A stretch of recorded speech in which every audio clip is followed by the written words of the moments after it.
80% da população vive nas cidades. Esse número cresceu significativamente nos últimos tempos. Há 70 anos atrás, apenas 30% da população vivia em ambiente urbano. Você acha que essa migração das pessoas do ambiente rural para o ambiente urbano muda a forma como a igreja cumpre a sua missão? É sobre isso que nós vamos falar na Conferência UMA 2021. Eu quero convidar você para estar conosco nessa conferência. Nos dias 26 e 27 de novembro, nós estaremos juntos refletindo sobre esse tema. Quero convidar você a se inscrever e a estar conosco lá. Um forte abraço e até lá!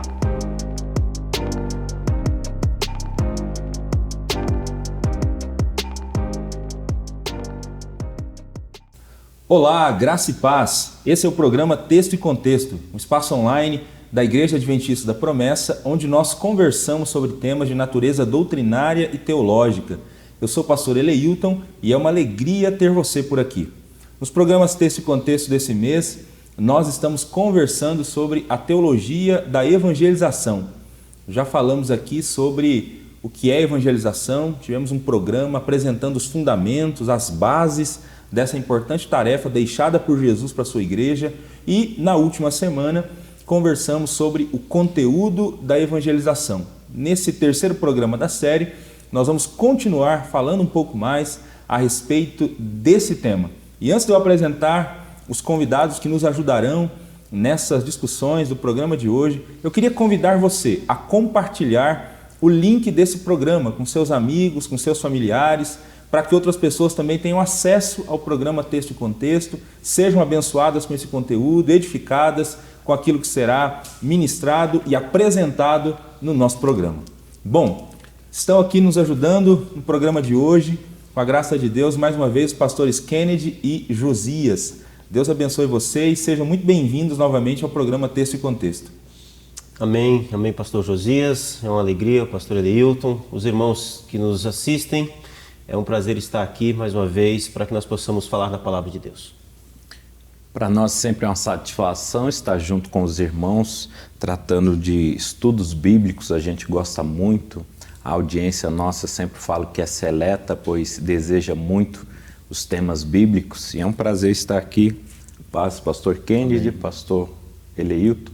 Vamos juntos com os nossos irmãos estudar a palavra de Deus. Amém, graças a Deus. Bom, nós temos dito ao longo dos programas desse mês, dessa temporada, que a evangelização é uma tarefa extremamente importante para a igreja e é uma das marcas de uma igreja saudável.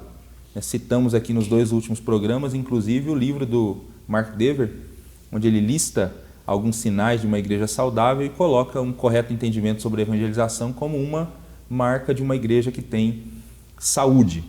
O nosso próprio manual de doutrinas, a nossa confissão de fé, é presente no livro doutrinal. Também temos lá um capítulo dedicado para tratar desse tema, da evangelização e do discipulado.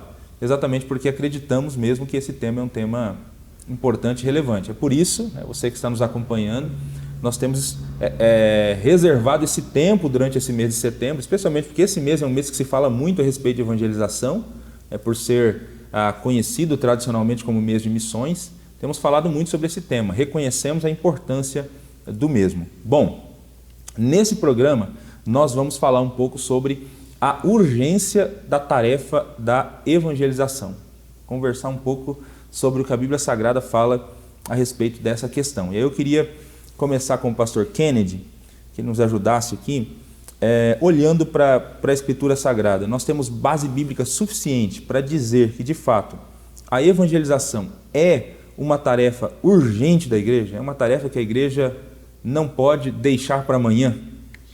Com certeza, nós temos argumentos muito mais do que suficientes para entendermos e assumirmos essa missão urgente de pregar o Evangelho, né? Nós temos, em primeiro lugar, a própria volta de Jesus, né? Jesus, o seu retorno. Então, nós precisamos pregar a palavra, pregar o Evangelho de forma urgente, primeiro motivo, por causa da volta de Cristo. Ele disse que retornaria, ele disse que voltaria e levaria para si um povo seu. Né? Outro argumento é a própria ordem de Jesus. Eu acho muito interessante como que Marcos coloca essas duas situações. Ele coloca a ressurreição e a ordem da grande comissão no mesmo momento. Né? Então ali o relato da ressurreição de Jesus, e aí nós temos ali várias falas, né? O anjo dizendo que Jesus ressuscitou, as mulheres dizendo que Jesus ressuscitou, os 2 discípulos no caminho de Emaús dizendo que Jesus ressuscitou, e Marcos coloca nessa mesma cena o próprio Jesus aparecendo, ressuscitado e dizendo: agora vocês vão, ide por todo o mundo, pregai o evangelho a toda criatura, quem crê e for batizado será salvo. Há uma urgência na própria ordem da grande comissão. Imediatamente a sua ressurreição, há uma urgência na ordem de Jesus para que o evangelho seja pregado. Por quê? Por que há essa urgência? Porque o apóstolo Paulo também vai falar sobre isso, dessa urgência, no início da carta aos Romanos, no capítulo 1. Ele vai colocar essa urgência da pregação do evangelho como uma dívida, né? Ele diz: eu tenho uma dívida tanto para gregos quanto para gentios, para judeus. E lá na carta aos Coríntios ele vai falar que dívida é essa, que é a pregação do evangelho. Ele vai dizer: ai de mim se não pregar o evangelho. Porque Paulo tem um entendimento de que os bárbaros, né, os gentios, os homens que nunca ouviram o evangelho ali, a única chance deles de serem salvos é se eles ouvirem a pregação. Lá no capítulo 10 ele vai reforçar isso, né? Olha, se ninguém for, não tem como crer, não tem como pregar, não tem como falar. Se ninguém for enviado, como é que eles vão crer? Mas se alguém for, se alguém pregar, se alguém for enviado, então eles crerão, eles ouvirão e crerão. Porque a fé vem pelo ouvir e ouvir da palavra de Cristo. Se nós entendermos essa urgência da pregação do evangelho, nós teríamos uma evangelização na igreja de um modo geral com muito mais afinco, com muito mais, eu diria que um certo desespero deveria tomar conta do nosso coração. A gente precisa entender que quando a gente entra dentro de um ônibus lotado, ou de um trem, ou de um metrô, enfim, nós precisamos entender se a maioria daquelas pessoas que estão ali, elas nunca ouviram ou elas não creem em Jesus, deveria haver um senso de urgência para que elas ouçam o evangelho bíblico, o evangelho que leva à fé, para que elas possam crer, porque é o único meio.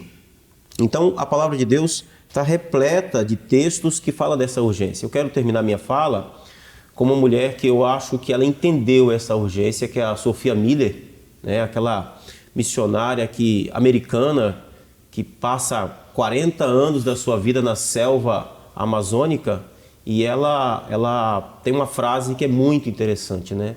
Ela diz assim: perguntaram para ela, né? Como foi o chamado dela? Ela disse: eu não tive um chamado, eu li uma ordem e obedeci, e a ordem era: vá, ide por todo mundo.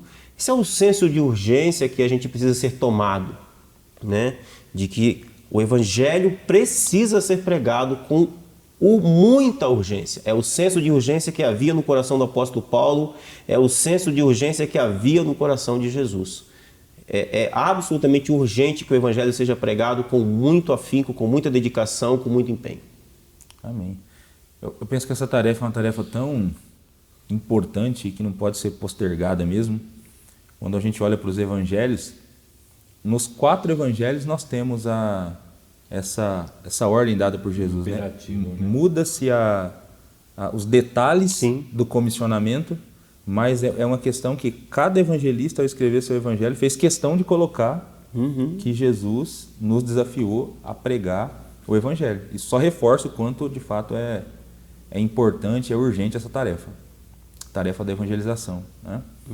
Bom, diante dessa tarefa urgente que temos, que é pregar o evangelho, nós vamos dar uma olhada a partir de agora, então, em alguns textos bíblicos, né? Você que está acompanhando a gente, alguns textos bíblicos que falam sobre evangelização e que tem alguma ligação com esse tema da urgência da pregação do evangelho.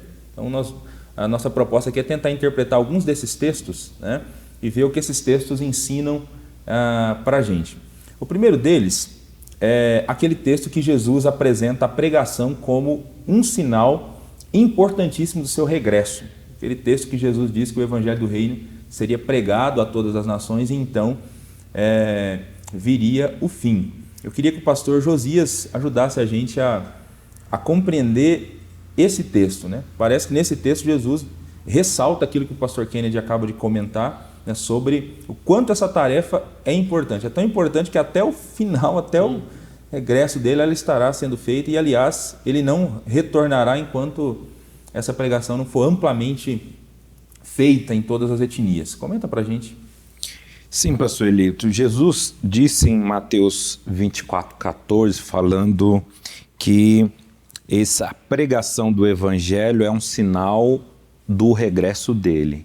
Então, se Cristo está para vir e a pregação do evangelho é um sinal do regresso dele, isso reforça esse tema, né? Essa urgência que nós devemos ter. Lá no versículo 14 do capítulo 24, ele diz: e esse evangelho do reino será pregado em todo o mundo como testemunha a todas as nações. Então virá o fim. Não só aqui em Mateus, mas Marcos também ele vai repetir isso. O interessante é a gente olhar que logo após isso, né, logo após o texto, ele começa a falar desse fim. Ele começa a falar, descrever, né, na sequência a grande tribulação. Esse fim é o início da grande tribulação. Então a igreja ela vai espalhar o evangelho de Deus por todas as nações, que na realidade a gente devia entender, para entender melhor, como etnias, né, essas todas as nações. A mesma palavra que em hebraico está lá no chamado de Abraão, no capítulo 12, né? Em ti serão benditas todas as nações, a ideia de etnias ali. Tanto que a gente traduz, muitas das Bíblias traduz como famílias. A ideia de não uma nação, mas algo menor, uma etnia. E aí quando nós olhamos nesse texto também, em Mateus, a palavra é etnias, né? Lá o 28 também de Mateus traduz como etnias. E aí quando nós olhamos para o texto original dessa forma, nós vemos que é reforçado tanto a urgência por causa da abrangência. Porque se a gente olhar, pastor Kennedy, hoje a ONU vai dizer que temos 195 países. Quando eu dou aula na FATAP, no seminário, a esse respeito, eu até faço uma comparação. Diz assim, se fosse isso, e se aquela ideia, né, que nós vamos ver de abreviar a vinda de Cristo, como alguns entendem pela pregação, daria para a gente fazer um plano, todas as igrejas se unirem e a gente enviar, né? Paga um avião e diz assim, olha, vocês vão ser soltos lá nessas nações e começa a falar, antes de ser morto, vocês começam a pregar o evangelho, então já viria o fim, né? Mas a abrangência é bem maior, né? Nós vamos ver que existem cerca a MID, né, que é a Associação Missionária para a Difusão do Evangelho, ela fala que existe cerca de 16.300 etnias. Veja que de 95 para 16.300 mil é muitos povos que devem ser alcançados. E segundo eles, somente 37% disso já foi alcançado, né? Cerca de 6.500 ainda falta, né? Na realidade, falta 37%, né? Que é o equivalente a 6.500 etnias que ainda não foram alcançadas. Então veja a abrangência disso. E esse evangelho ele vai ter que chegar até esse fim.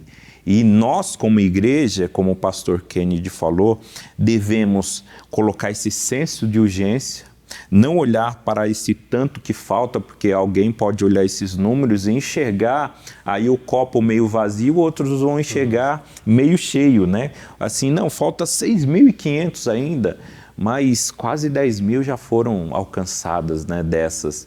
E agora, com esse contexto de pandemia, a gente sabe também que uma maneira de pregar o Evangelho vai ser através das redes. E isso vai ser acelerado. E claro que tem aqueles lugares, né, onde muitos desses povos ainda não chegou, mas está prestes um momento que a humanidade vai passar, de que vai facilitar isso também, né? O Elon Musk da Tesla, ele está lançando o Starlink, que segundo ele vai conectar o globo inteiro. Já lançou milhares de satélites ao redor do planeta para levar a internet para todo mundo. E olha a oportunidade que a igreja vai ter de alcançar esses povos que estão distantes. Então, devemos olhar para a pregação do Evangelho também como um sinal do fim, e se o fim virá, isso então nos leva a uma urgência maior ainda. Devemos pregar mais rápido que o fim virá. É isso aí. Pregar para todas as etnias. Enquanto você falava, eu lembrei aqui de certa vez que li que só dentro do Brasil nós temos cerca de 200 etnias, né? É um país, mas com cerca de 200 etnias. Algumas delas não alcançadas ainda, né? Algumas tribos indígenas, né? Enfim, devemos então pregar esse texto de Jesus. A gente tem essa fala dele de que o Evangelho vai ser pregado a todas as nações, para testemunho de todas as etnias, e então viria o fim, e aí começa a grande tribulação. Eu penso que um outro texto que eu gostaria que o pastor Kennedy comentasse, que está estritamente ligado a esse, né, que tem aqui, paralelo e reforça essa mensagem de outra maneira, é o texto de Apocalipse 11. O texto que fala sobre as duas testemunhas, né? E é interessante porque esse texto ele se harmoniza com a fala de Jesus, né? Acho que a interpretação vai deixar isso claro, se harmoniza com a fala de Jesus e reforça também tanto a ideia da urgência da pregação por parte da igreja, como também dá uma garantia muito interessante para a igreja esse texto de Apocalipse capítulo 11. Queria que o pastor Kennedy comentasse um pouco para a gente, então, Apocalipse 11, as duas testemunhas, pastor Kennedy. Quem são essas personagens deste livro? É interessante esse texto, né? E esse texto está falando exatamente a respeito da natureza evangelizadora da igreja até o fim dos tempos, né? Então, só para a gente voltar um pouquinho, fazer uma digressão, no capítulo 10 nós temos ali uma visão que João tem de um livrinho, né, que é ordenado para que ele coma, né? Ali já fica a ideia do evangelho, da igreja, ela ter como seu alimento a própria palavra de Deus, que é aquilo que ela oferece, né? E tem essa ideia, você não pode oferecer aquilo que você não tem. A igreja oferece a palavra de Cristo que ela recebe, que ela come, que ela interioriza, né? E aí a gente começa o capítulo 11. O capítulo 11 começa ali nos primeiros versículos com uma visão do templo. João recebe uma vara de medir, é ordenado para que ele meça aquela estrutura, né? E o medir aquela estrutura, aquele templo, a visão do templo ali é símbolo também da igreja de Deus. Em que circunstância? O Apocalipse fala dessa tensão, né? Deus envia seu juízo sobre a terra, suas pragas, mas essa parte fala de que Deus protege o seu povo, Deus tem um povo que lhe pertence. Por isso a ideia de medir. Como é que você sabe o que é seu e o que não é? Como é que você sabe que essa casa que você está é sua? Pela medição, né? Tem 7 de largura, 15 de comprimento, ali tem uns limites. Então isso aqui que está nesse limite é meu. Aquilo que foi medido pertence ao Senhor. O pátio dos gentios não é medido, significa que esse povo não pertence a Deus, não é o povo de Deus, mas temos ali a ideia do povo de Deus. A partir daí, João tem o mesmo momento, ele continua tendo uma visão e ele vai ter a visão das duas testemunhas. Nós temos ali um período, né, 1260 dias, 42 meses, que é o mesmo período. Esse período, ele é o período que marca entre a primeira vinda de Jesus e até ali o início da grande tribulação, que a gente vai entender também como os 3 anos e meio ou 2 tempos, um tempo e metade de um tempo. Ok, então essas duas testemunhas, elas estão profetizando neste período. Essas duas testemunhas representam a igreja. Nós cremos que representa a igreja, nós entendemos biblicamente que é uma figura da igreja. Por quê? Porque duas. Existe um princípio geral nas Escrituras, estabelecido pelo próprio Deus, lá em Deuteronômio capítulo 19, onde não é aceito o testemunho de uma pessoa só. Então você tem o testemunho de 2 ou 3. O testemunho de 2 ou 3 é aceito como verdadeiro. Por isso que aparece essa ideia ali, né?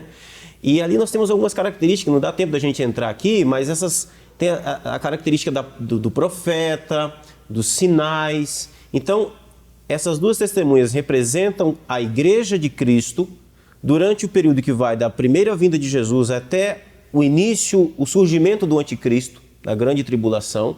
Ela está pregando, ela está anunciando o evangelho com poder. Ali nós temos a ideia uma ideia do profeta Elias, né? Não aparece o nome, mas você tem ali a ideia da pregação com poder, com manifestação da graça de Deus, com contundência, com ousadia. Então, essas duas testemunhas representam a igreja na sua ação missionária na história.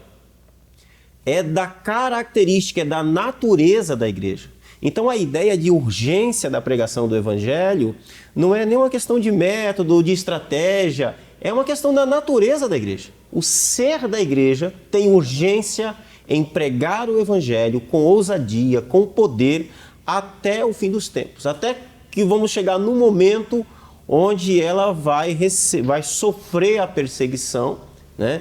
Mas, enfim, Apocalipse capítulo 11 fala dessa igreja evangelizadora que prega, que anuncia o evangelho, que recebe isso como uma missão, faz parte da sua essência, faz parte da sua característica, do seu ser, e ela está pregando até o fim. Ela prega e isso custa a vida dela. Isso vai custar perseguição. O preço disso é o ódio do mundo, a perseguição do anticristo, mas não tem como a igreja ser diferente disso. Ok. Eu acho interessante nesse texto que, por mais que ela pregue nesse tempo de perseguição, o pastor comentou dos 1260 dias, né, ou 3 anos e meio, que é um símbolo de perseguição, né, que é o período da igreja. O período que a gente está vivendo hoje é um período que ela tem que cumprir a missão, mesmo em meio ao sofrimento, mesmo em meio à perseguição. Mas é interessante, eu penso, esse texto aí, porque ele diz que ela vai cumprir a sua missão. Sim. Acho que esse texto deixa essa garantia para a gente. A igreja, ela vai cumprir a sua missão. A ideia de Jesus lá, que o evangelho será pregado em todas as etnias. A igreja, não existe a chance de a igreja não dar certo. De falhar na pregação. De falhar na pregação. Cristãos individuais podem falhar, podem ser omissos, né? não viverem de maneira contrária ao que Deus os chamou para fazer, mas agora a igreja, como comunidade, de maneira geral, ela vai cumprir a sua missão. É bom que a gente esteja do lado dos que vão, dos que vão participar do cumprimento dessa tarefa, né? Exatamente. E o pastor Kennedy falando, eu lembrei aqui da questão das duas testemunhas, aquele texto que Jesus envia os seus discípulos, o método é de 2 em 2, né? Ele envia de 2 em 2, então isso reforça essa ideia de que a igreja são as duas testemunhas que vão pregar o evangelho. Vão pregar o livrinho, o conteúdo do livrinho do capítulo 10, né? Verdade. Mas é isso. O texto diz que uma vez que a igreja cumpre então a sua missão de pregar o evangelho, aí nós temos no capítulo 11 uma sequência de acontecimentos, né, que sobrevém à igreja depois que ela cumpre. Então, queria que o pastor Josias comentasse um pouco para a gente sobre esses eventos que acontecem pós cumprimento da missão, depois que então de fato a igreja cumpre a missão de levar o evangelho para todas as etnias. O que acontece com a igreja? O que acontece com as duas testemunhas? Então, as duas testemunhas, que é a igreja, ela cumpre a missão, como o pastor Kennedy falou. Elas pregam o evangelho e até então elas nunca foram caladas, apesar das perseguições que a igreja teve e tem ao longo do tempo. São perseguições pontuais, cala-se momentâneo um povo aqui, mas o outro se levanta ali. A igreja nunca deixou de pregar, ela nunca se calou, porque faz parte da natureza, né? Jesus fala que a boca fala do que o coração está cheio. Se o nosso coração está cheio do evangelho, a gente não consegue falar outra coisa. A gente fala do evangelho, a gente prega o evangelho, mas vai chegar o momento em que ela vai ser calada por um indivíduo que vai se levantar, que no Apocalipse vai falar que é a besta que emergiu do abismo. Esse é o anticristo. Ele vai se levantar contra a igreja, ele vai perseguir a igreja. Muitos dos nossos irmãos serão mortos por essa perseguição. Então, vai haver um momento em que haverá fuga, aquele momento que Jesus fala fugir para os montes, né? Porque a perseguição vai ser muito acirrada. Imagine-se um povo sendo perseguido por todos os exércitos do mundo, toda a polícia, todos os detetives, né? E aqueles que não fazem parte do meio militar vão estar também, né, colaborando, entregando aonde estão eles.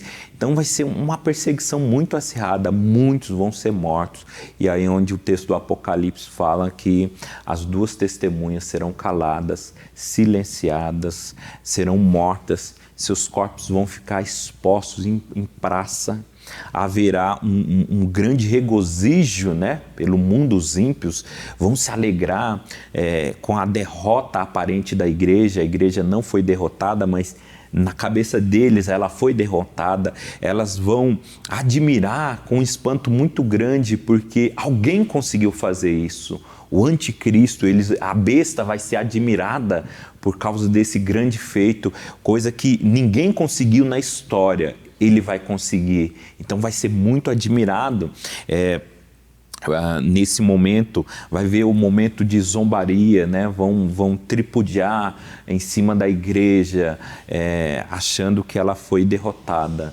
Mas na sequência, né? Porque esse período não vai ser um período muito grande, né? Apesar de o texto bíblico falar de 3 anos e meio, nós acreditamos que não é literal, porque até a própria Bíblia vai falar que o tempo vai ser abreviado, porque se não fosse, nenhum servo de Deus ia suportar. Então se fala em 3 anos e meio, mas que vai ser abreviado. A gente não sabe se abreviou para 3, para 2, para 1, mas vai ser um período pequeno dessa grande perseguição.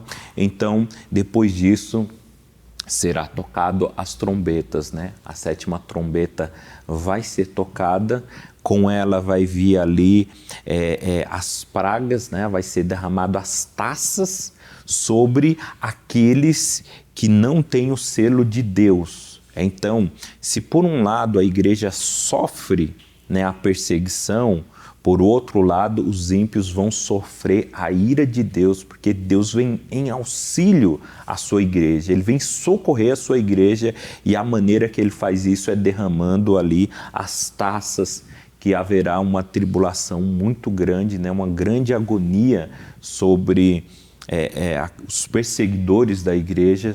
Eles vão sofrer muito durante esse período. Eles vão tentar encontrar a morte, mas não conseguem. Vai ser um momento de extrema agonia, quando Cristo então vai retornar. E aí aquela ideia das testemunhas ressuscitando, também uma referência à ressurreição da igreja de Cristo quando Ele vier na sua segunda vinda. Então Ele vai ressuscitar, né, nossos irmãos mortos. Aí é onde os ímpios vão ver que de fato a igreja estava certa, mas eles já não tem mais jeito para eles, né? A porta da graça se fechou, e aí vai ser só choro, um grande lamento para os perseguidores da igreja. Graças a Deus, Jesus vem em socorro da sua igreja.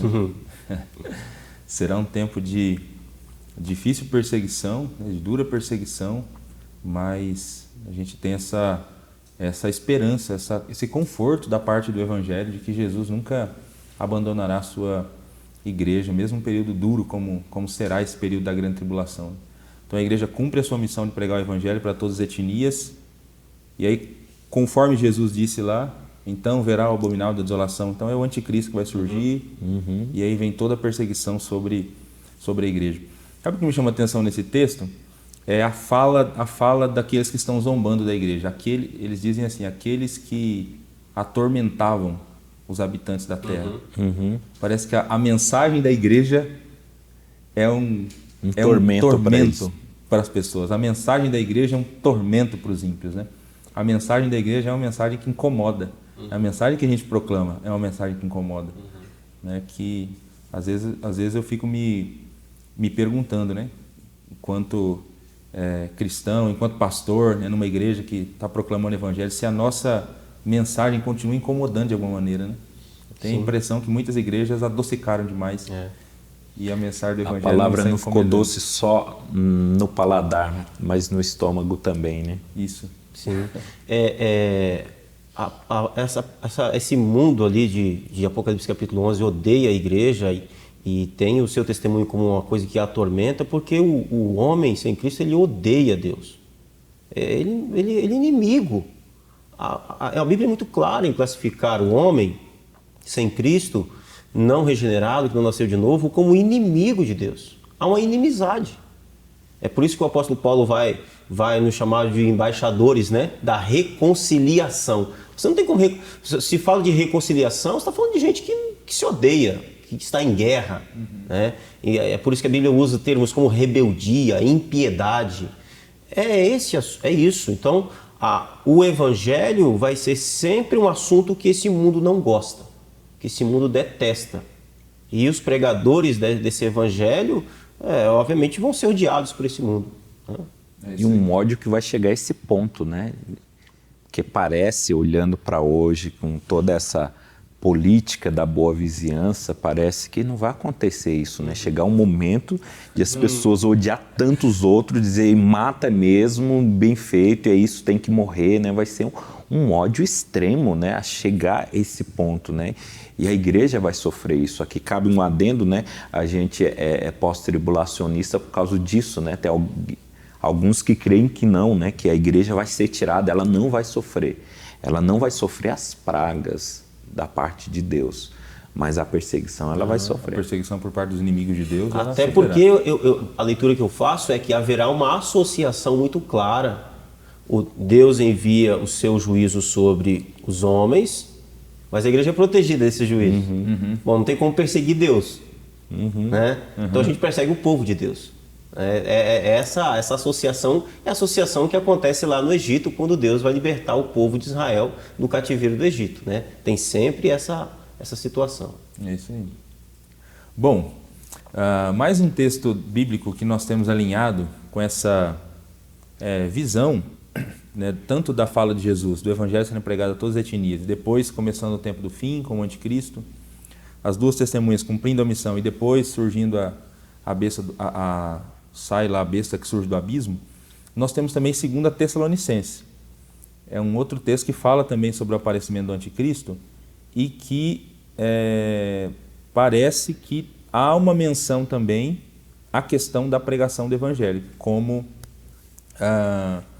algo que está detendo a manifestação do anticristo. Queria que o pastor Kennedy comentasse um pouco esse texto para a gente, porque esse é um texto também que merece o nosso olhar, a nossa atenção, né? Porque há muitas interpretações sobre o que o detém, que o texto fala lá, né? Que há algo que está detendo a manifestação do anticristo. Então, há muitas interpretações, especulações a respeito disso, mas como a gente pode entender esse texto? Existe aqui alguma conexão com esses outros textos da Escritura, com a pregação do Evangelho, enfim?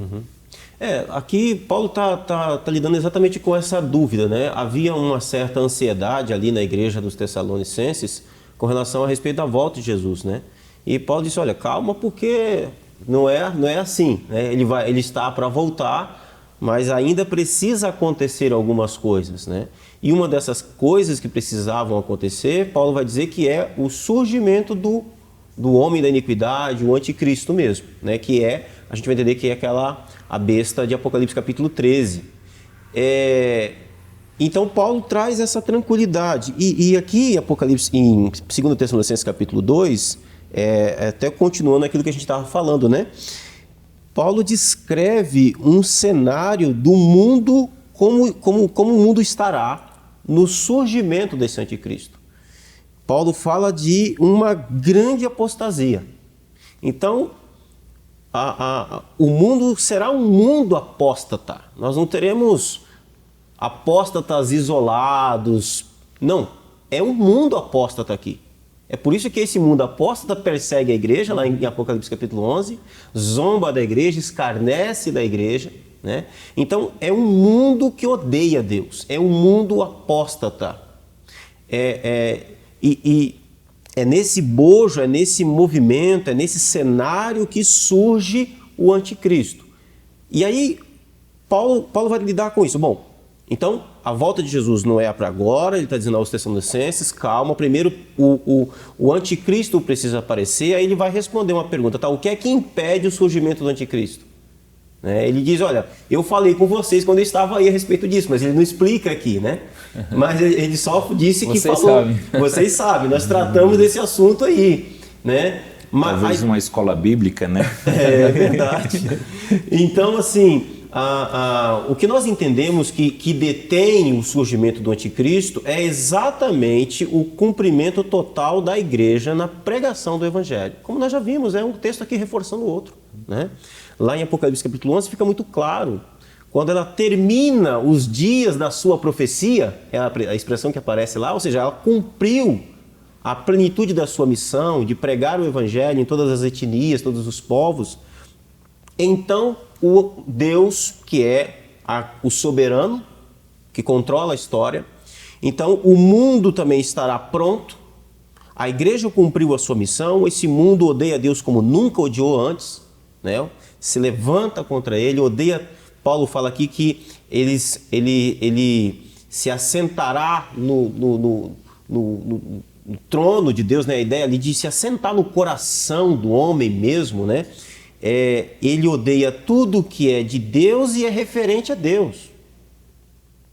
Então, esse mundo apóstata ímpio está pronto também para receber o anticristo, né?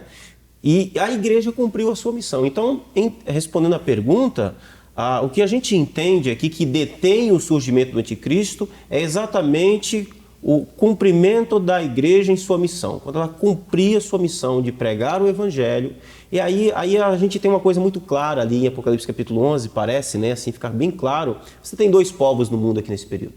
Você tem o povo de Deus e o povo que não é de Deus. Quem ouviu o evangelho, creu no evangelho, foi alcançado pela graça, amém. Quem não ouviu, é muito claro, seguem ao dragão, seguem o anticristo. Tem a marca, né? Tem a marca. Ali, Apocalipse capítulo 3, fica muito evidente dois povos ali, né? Um povo que é marcado por Satanás, um povo que tem a mente de Satanás, né? Um povo que odeia Deus. E um povo que foi salvo por causa da pregação histórica da igreja. Né? Então fica muito, muito evidente ali. Então a gente entende que o que detém é o cumprimento da missão da igreja. A igreja cumpre a sua missão de pregar o evangelho, como nós ouvimos e falamos aqui, e aí, então inicia-se essa fase final aí da história da humanidade. Legal. Para usar uma linguagem do próprio Apocalipse, esses dois povos no final dos tempos, os que têm a marca da besta e os que têm o selo de Deus. Isso. São apenas esses dois, né? Não tem uma terceira via, não uma existe. terceira via. São apenas esses dois.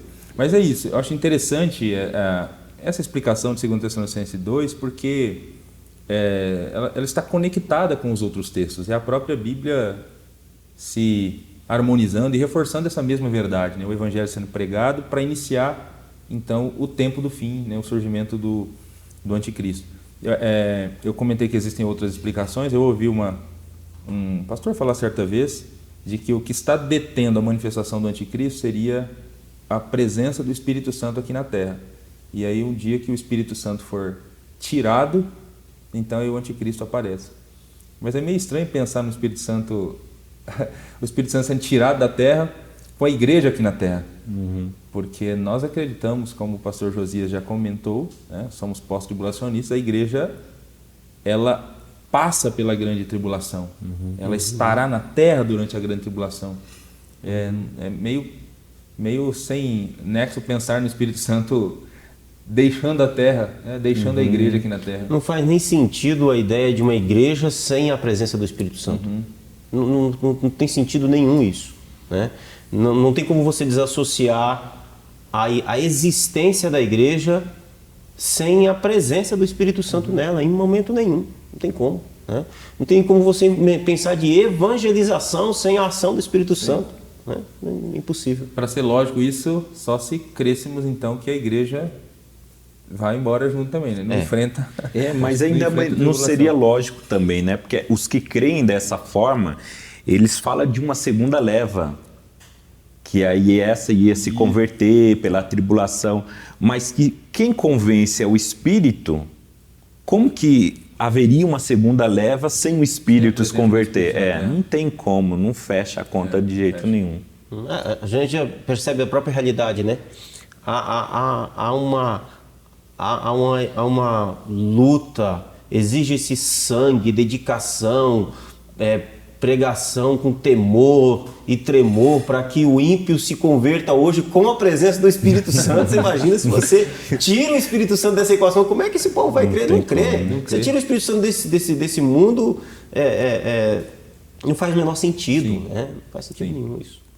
Bom, é isso. Estamos estudando aqui sobre a urgência da pregação do Evangelho.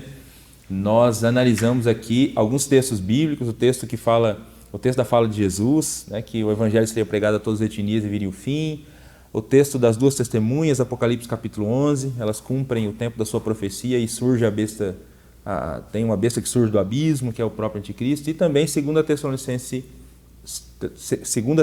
2, que fala de algo que está detendo a manifestação do anticristo. Pois bem, queria partir para o final do nosso programa já, provocando aqui o pastor Josias num tema. Ele até deu uma ligeira introdução a esse tema quando ele fez o primeiro comentário dele, que é a questão, uma expressão comum que a gente ouve, que é possível apressar a vinda do Senhor. Sempre que eu ouço essa ideia de alguém pregando sobre isso, me vem à mente isso, né? Que então a data da vinda de Jesus está marcada para 2030, mas se a igreja der uma acelerada, pode ser que a gente consiga trazer para 2028, né? Só que chegando lá, se a igreja der uma relaxada, aí Deus pode falar, não, agora eles deram uma recuada, deixa eu colocar aqui para 2035 agora.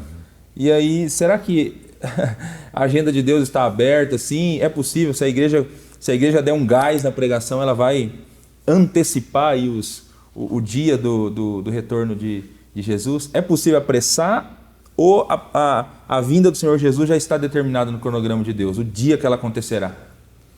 Eu gostaria de fazer a leitura de um texto para aqueles que acreditam dessa forma, que é possível apressar a vida do Senhor. Está lá em 2 Pedro 3, né, do 11 e 12, diz assim: visto que tudo será assim desfeito, que tipo de pessoas é necessário que vocês sejam?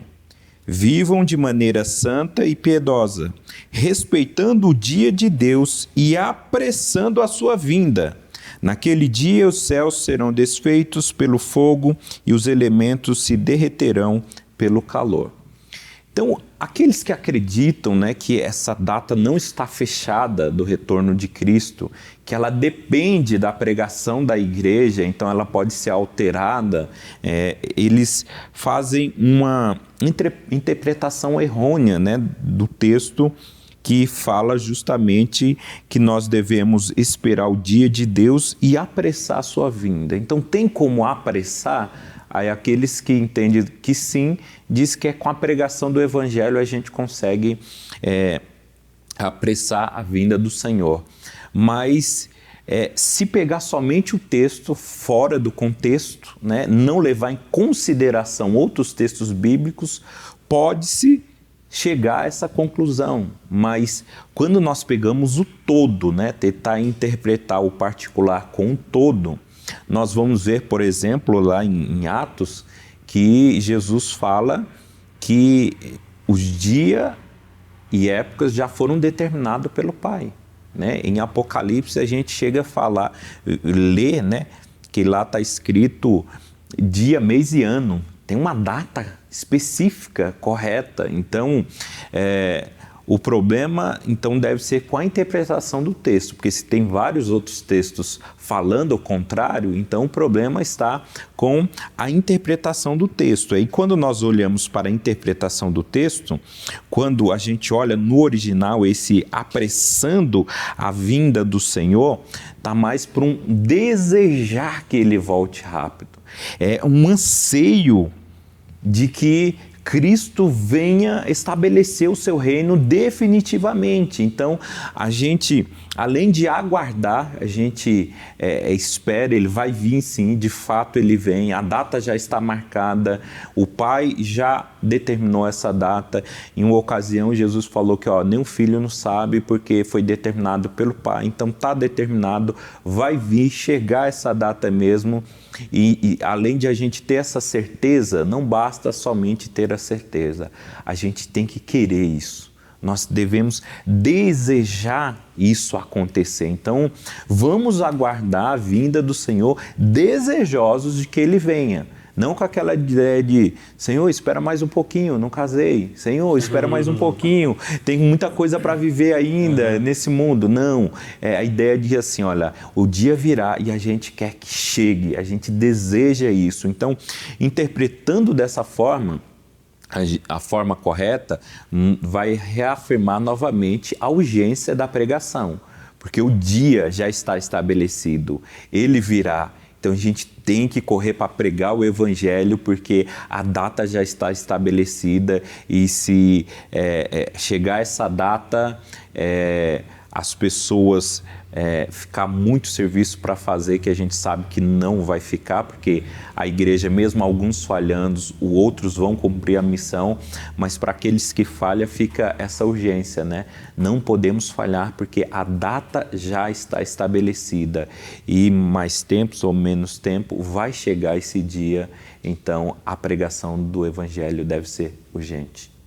Amém, graças a Deus. Tem um texto de Apocalipse que eu acho interessante, que mostra essa economia da Trindade a respeito da volta de Jesus. Porque isso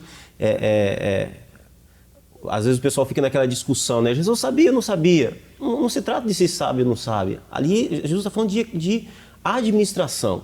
A Trindade, ela tem uma organização. Então, aquilo que diz respeito à volta de Jesus é da economia do Pai. Né? E Apocalipse capítulo 16 traz essa cena, a partir do verso 14, diz assim, em seguida vi uma nuvem branca e sentado na nuvem alguém semelhante ao Filho do Homem. Tinha uma coroa de ouro na cabeça e uma foice afiada na mão.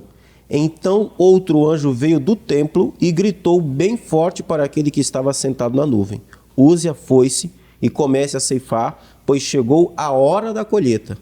A safra da terra está madura. Data. Tem hora, né? Que a ideia é tão específico. Então você tem a ideia aqui do Pai dizendo, chegou a hora. O Filho vem buscar. Você tem a ideia da economia, da organização, da Trindade. O Pai, olha, é a hora, é agora. A colheita está madura, até essa ideia, né? Tá tudo maduro, tá tudo pronto. É agora. E quem lida com roça sabe que você não pode deixar passar o tempo da colheita. E não pode ser antes, não faz sentido ser antes. Então, colher verde não dá, né? Não dá, né? E não tem como colher depois. Então, chegou a hora, a colheita está madura, tá tudo certo. Passa a foice e recolhe. É isso aí. Graças a Deus, né? Está estabelecido no cronograma do Senhor o dia da volta de Jesus. O pastor Josias citou aqui, faz tão pouco sentido essa ideia de que está em aberto o cronograma.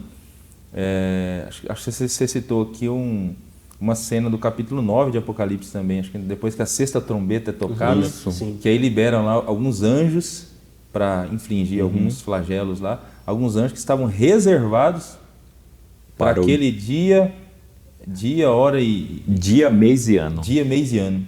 Que estavam reservados para aquele momento. Então tem até alguns demônios barra pesado que estão...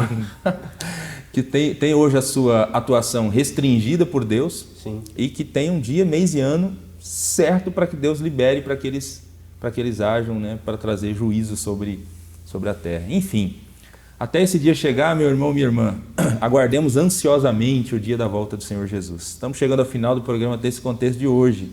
Graças a Deus, um programa que a gente pôde conversar bastante sobre a tarefa urgente da evangelização que a igreja tem. Eu queria pedir para o pastor Kennedy dar uma palavra final para aqueles que estão nos assistindo. Na sequência, pastor Josias, ore a Deus, coloque-nos diante dele e para a gente caminhar para o encerramento do nosso programa. Amém. Eu quero desafiar você, meu irmão, minha irmã, a entender que a tarefa da evangelização é urgentíssima. O seu marido não crente, a sua esposa não crente, os seus filhos não salvos, eles só poderão serem salvos se eles ouvirem a pregação do Evangelho. Então não pare de pregar. Aquele seu amigo ímpio, ele só será salvo se ele ouvir o Evangelho. Acredite, nós fomos chamados para lançar a semente do Evangelho. Não é você que convence ninguém, não sou eu, não é ninguém. Nós não convencemos as pessoas. A palavra de Deus diz, o próprio Senhor Jesus disse que isso é tarefa do Espírito Santo, que age na igreja, que vive na igreja, por meio da igreja. Então é urgente que o Evangelho seja pregado. Você pode dizer, mas eu já falei, eu já preguei. Insista, continue pregando, continue falando com ousadia e falando tudo aquilo que é com respeito ao Evangelho. Não poupe as pessoas a respeito das verdades do Evangelho. O Espírito Santo não tem nenhum compromisso com a minha palavra, com a sua palavra, com aquilo que eu penso, com aquilo que nós achamos. Ele tem total compromisso e opera dentro daquilo que é palavra de Deus. Então, com muita ousadia, muito temor, oração, eu quero desafiar você a continuar pregando o Evangelho. Você tem aí várias ferramentas, nós temos aí o trilho do discipulado. Forme o seu pequeno grupo, ajude o seu pastor, ajude a sua comunidade. Pregue o Evangelho de forma incansável, insistente, porque os dias estão se abreviando. Logo, logo, não haverá mais tempo. Ó Deus, nós te agradecemos, Senhor, por mais esse estudo. O Senhor falar conosco, falar a respeito de nossa vitória como igreja, que vamos cumprir o que o Senhor nos ordenou. Mas peço, Senhor, que a Tua graça continue conosco, para que esse senso de urgência continue, Senhor Deus, dentro de cada um de nós.